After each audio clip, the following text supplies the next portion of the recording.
Without further ado, we're gonna go to our second speaker of the symposium, someone who is speaking all around the world about how to make countries a better country, a good country actually. It's an author of 6 books. The latest book, as you can see, is called The Good Country Equation, How We Can Repair the World in One Generation. This angle is come from we as a nation, how we behave as a nation, and therefore how governments should also improve their policies in order to make change happen. This speaker has had a TED Talk with over 6 million views on YouTube. It is in the top 10 of the most watched ever TED Talks on global issues. Simon Anholt, who is on the call with us. Happy to have him here speak to us about why humanity is not making a more rapid progress against the grand challenges and how to fix it. Thanks for joining us, Simon, and yeah, the floor is yours. Thanks, Angela. You read my mind. I was exactly going to start from that comment of Ian's. I thought that was a wonderful, wonderful talk. And it made me realize that companies do have such a very special role to play in the challenges that we're facing over the next decades. Because in many ways, they're much more agile. They're like little principalities that can choose how they behave, and they can choose how they engage with society in a way that countries find very, very difficult to do. Countries are just too big. That's the reality. And sometimes I think that things were better in the Middle Ages when we had smaller principalities that were not run as democracies, by the way.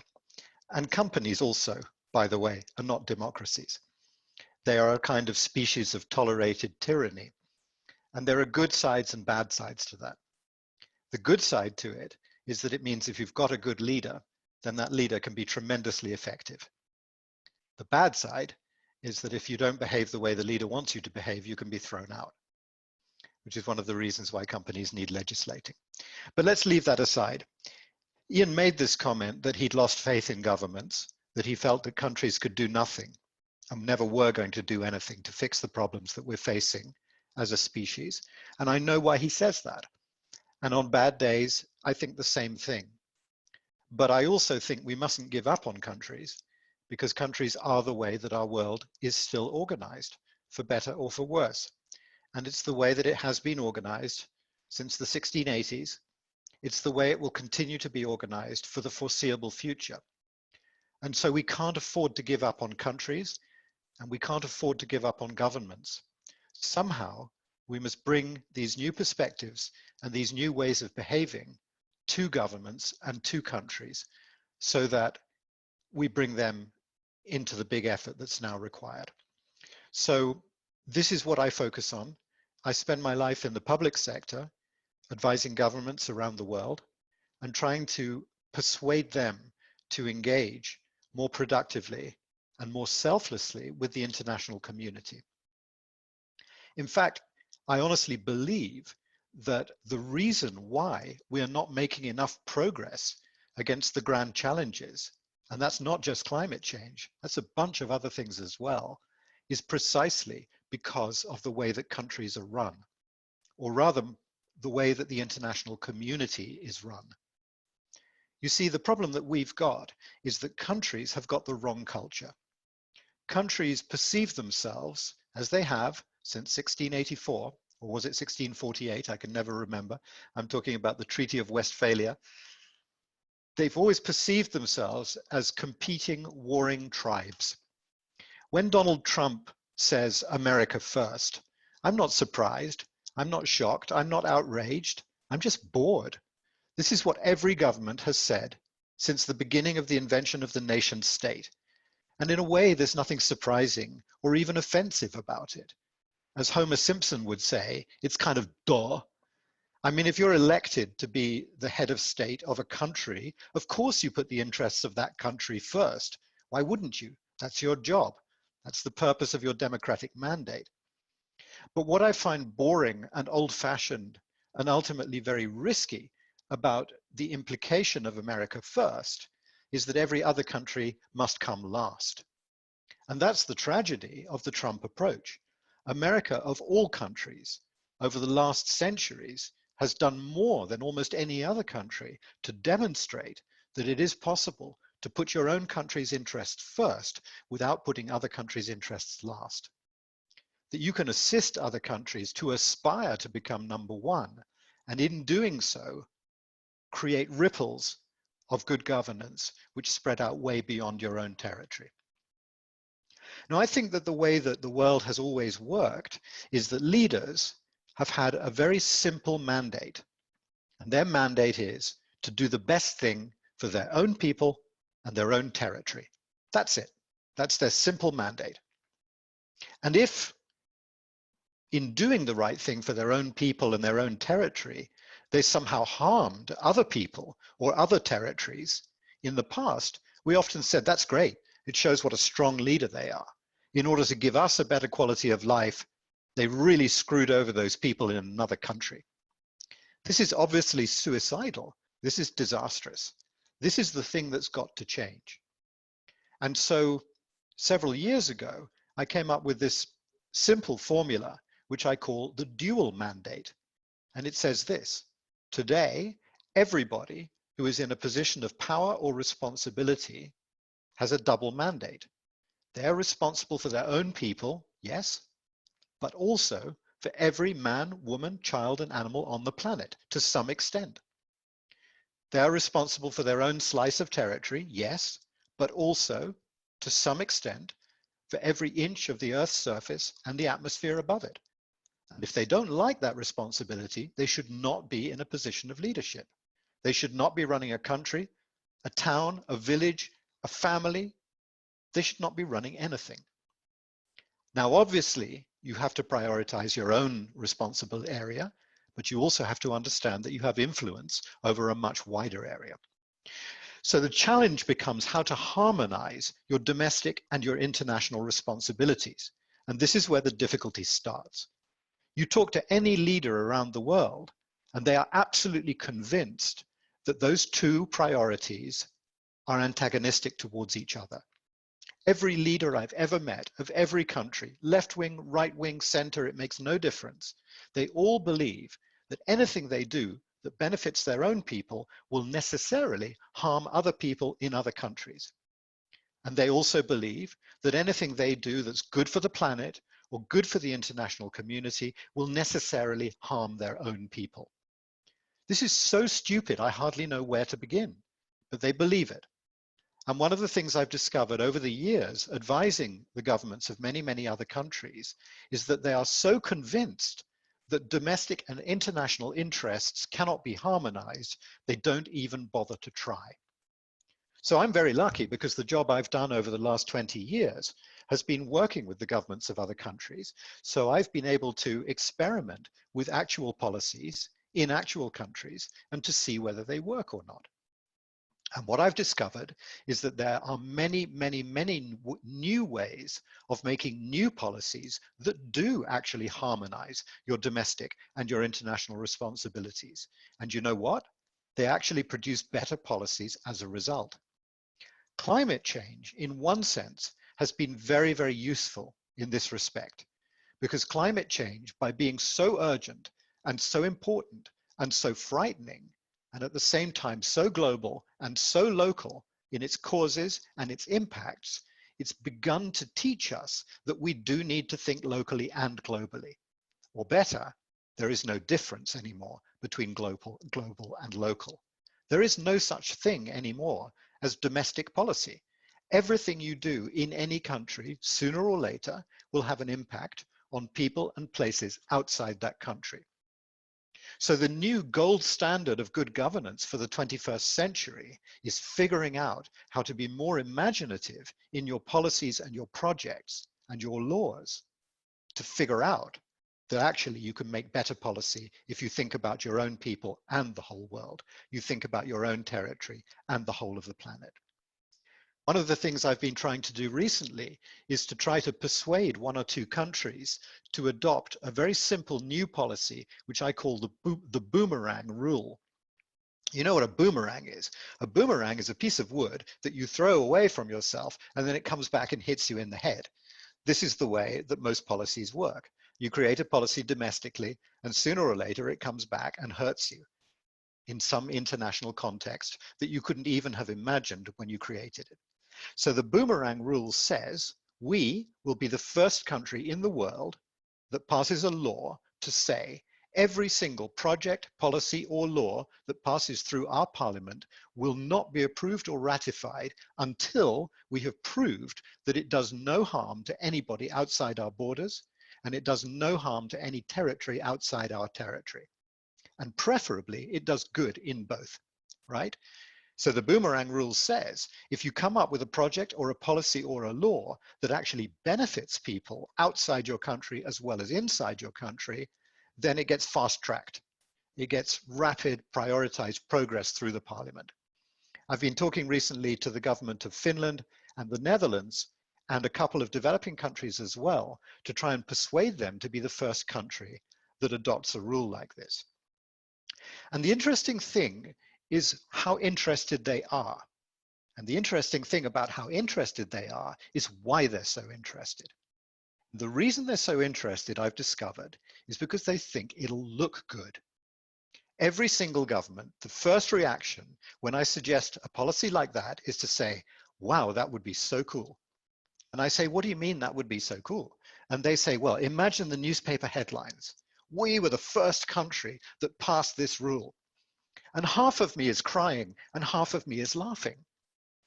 The half of me that's crying is saying, this is so fucking typical, that the only thing they're interested in is their image and what it's going to do for them at the next election and how good they'll look.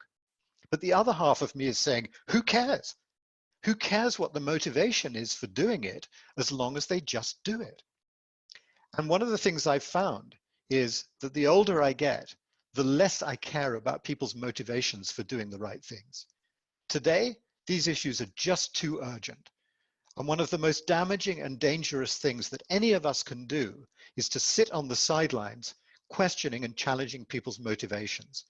I get so angry with this. I had a furious argument the other day with a young woman who was a kind of corporate activist, and she was getting really, really angry with some sports shoe company because of the fact that they just stopped children working in one of the factories where they manufactured their products. And I said to her, why are you so angry with them? Isn't it good that they've stopped employing children? And she said, no, you don't understand. The reason they've stopped employing children is just because they want to improve their share price. They just don't want people to hate them anymore. And I felt like saying to her, when was the last time you did something like stopping children working in a factory? Quit criticizing other people's motivations and do something yourself. And so this is what I say to governments. If the reason why you want to do the right thing is because it makes you look good, and it makes you compete more effectively against other countries, for me, that's absolutely fine, as long as you just do it. And the more I think about this, the more I realize how true it is. The reason why we don't make more progress against the grand challenges of climate change and migration and terrorism and intolerance and human trafficking and weapons proliferation and nuclear proliferation and conflict and pandemics and water scarcity and food scarcity and overpopulation. I could go on all day, but I've got limited time here. The reason why we don't make more progress against all of these challenges is not because we don't know the solutions to them. We do. We know the solution to every single one of the United Nations Sustainable Development Goals, all of the grand challenges. We have experts who know what the solutions are. Why do we not implement those solutions? Because they're all too big for any individual country to solve on its own. The European Union even cannot tackle migration on its own. Migration is just too big. China can't tackle climate change on its own. Climate change is just too big. Mexico can't tackle narco trafficking on its own because narco trafficking is just too big. Every single one of the grand challenges we're facing today is beyond the power of any individual nation state to resolve. They're all huge globalized problems. So the only way that we can implement the solutions is in collaboration and cooperation. Countries working together to resolve these problems. And right now, this pandemic is so fascinating because it demonstrates how bad we are at doing that. There never was a better case in history for countries working together to solve a common problem. And you find that 90% of them, even my beloved European Union, is turning inwards instead of turning outwards. There are little pockets of true multilateralism which are saving us from total catastrophe. The World Health Organization, the functioning parts of the multilateral system. But the overwhelming instinct of governments these days is look after your own. Minds that microscope. We need minds that telescope. We need to change the culture of governance worldwide from fundamentally competitive to fundamentally collaborative. The reason that that's never happened until now, the reason that governments will not cooperate and collaborate enough is because they don't see short-term self-interest in doing so. They don't see any incentive for doing so. Just the United Nations saying, please collaborate more. It's not enough, right? So the thing that I've been searching for all of these years is powerful incentives, powerful motivations, powerful self-interest that would make a government understand why it is actually in their interest to work together with other countries. And the amazing thing is, I've discovered it. I've found what that self-interest actually is. It is the very thing they've been telling me all along. It's their own precious public image. So let me explain what I mean by that. Since 2005, I've been running a big international survey which measures the images of countries. It measures what people think about 50 different countries. It's called the Nation Brands Index. It's the most ridiculous piece of trivia you could possibly imagine. Absolutely fascinated by it. The idea of whether countries have good images or bad images and how that compares to the reality. Back in 2014, I created a new index, which is called the Good Country Index. This is a much more serious piece of work. And what this does is it tries to measure how much good each country in the world actually does outside its own borders. So I launched the Good Country Index, as I said, in 2014. And what it tries to do is to provide a balance sheet for every country on earth. It says, how much have you done for your own people and how much have you done for the rest of the system? So you lose points if you kill people outside your own country. Forgive me for being old-fashioned, but I think that's bad behavior. You gain points if you do something good for climate change, or if you accept refugees from another country, or if you spread education or culture or technology around the world. What I discovered was that there was a more than 84% correlation between the Nation Brands Index and the Good Country Index.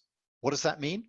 That basically means that the best guarantee of getting a good national image is to behave yourself as a country, to cooperate and collaborate with the international community. Guess what?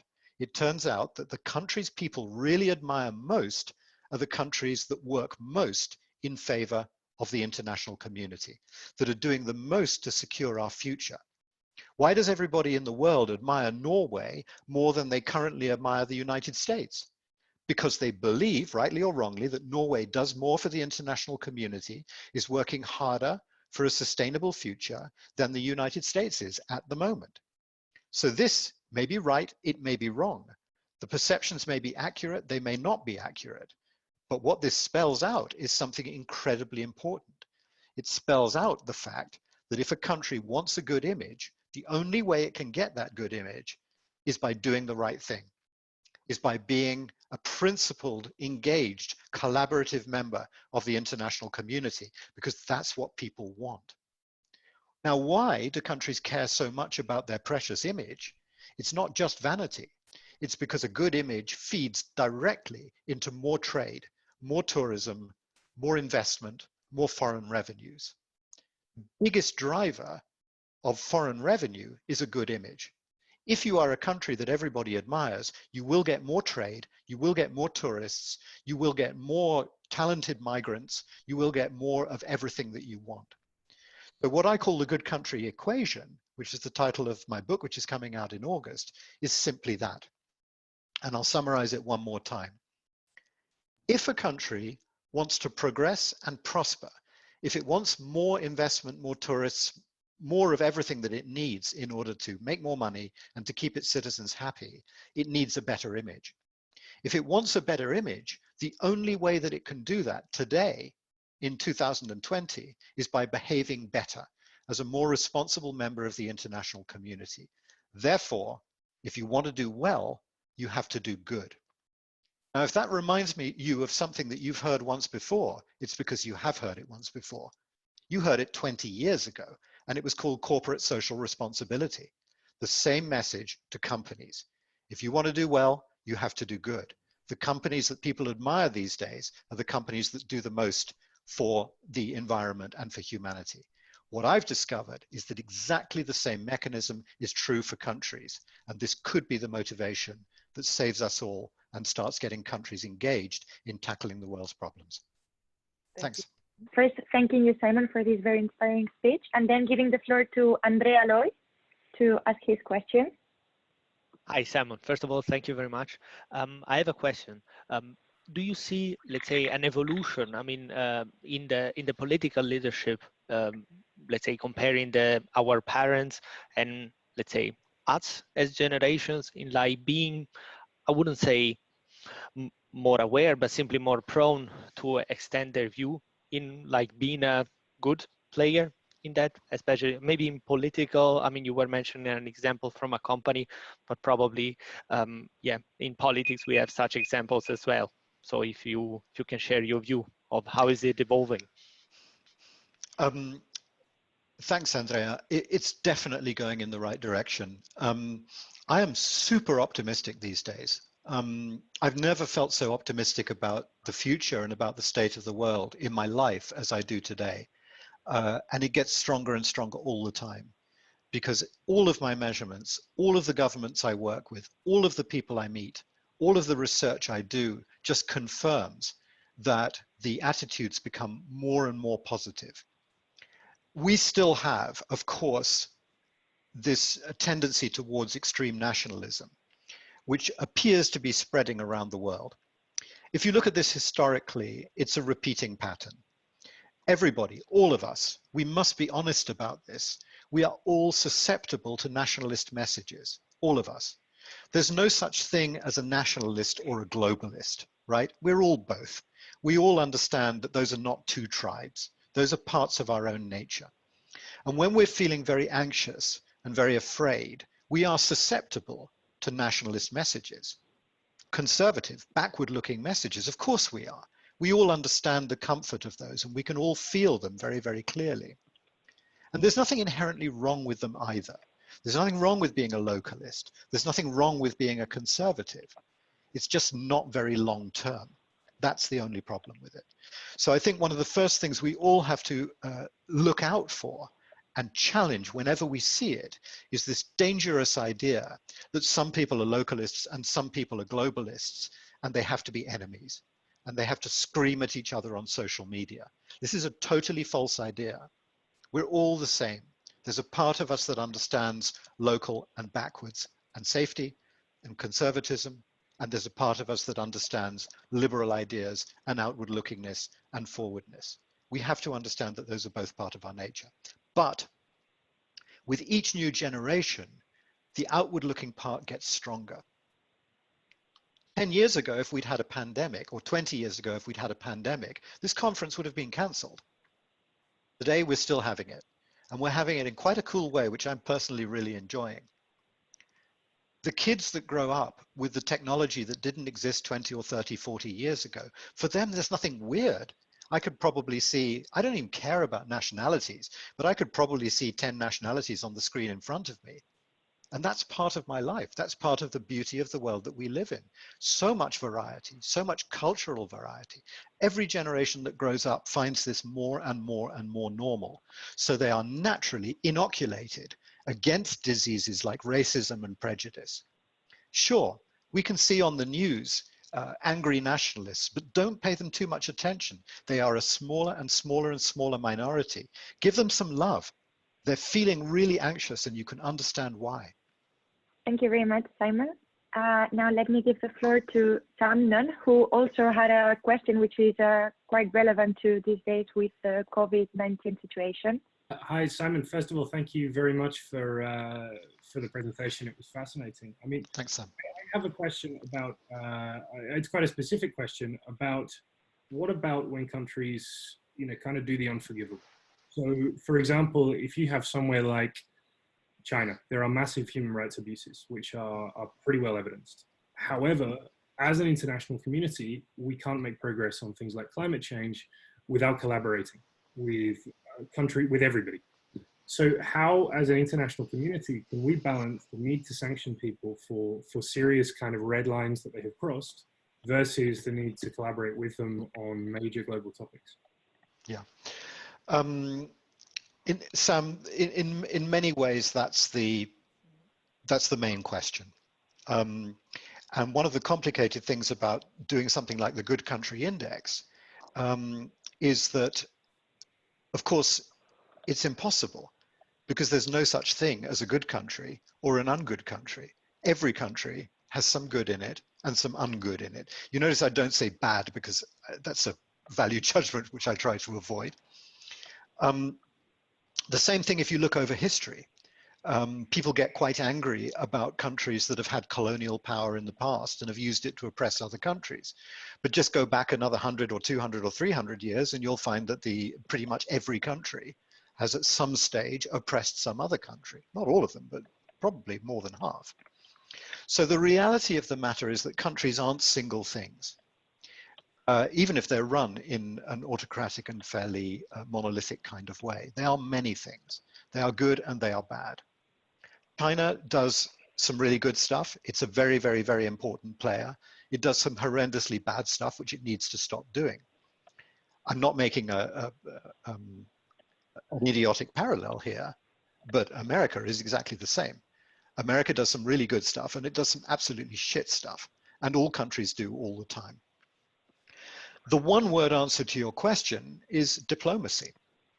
Diplomacy is the fine art of trying to encourage a power that has no obligation to do what you say, to do what you want, or even listen to what you want them to do, to change. And it takes patience, it takes craft, and it takes a supreme understanding of soft power and encouragement. You have to basically help people to want the same things that you want. And that's a very, very slow and difficult process, which requires enormous patience and sympathy and cultural understanding.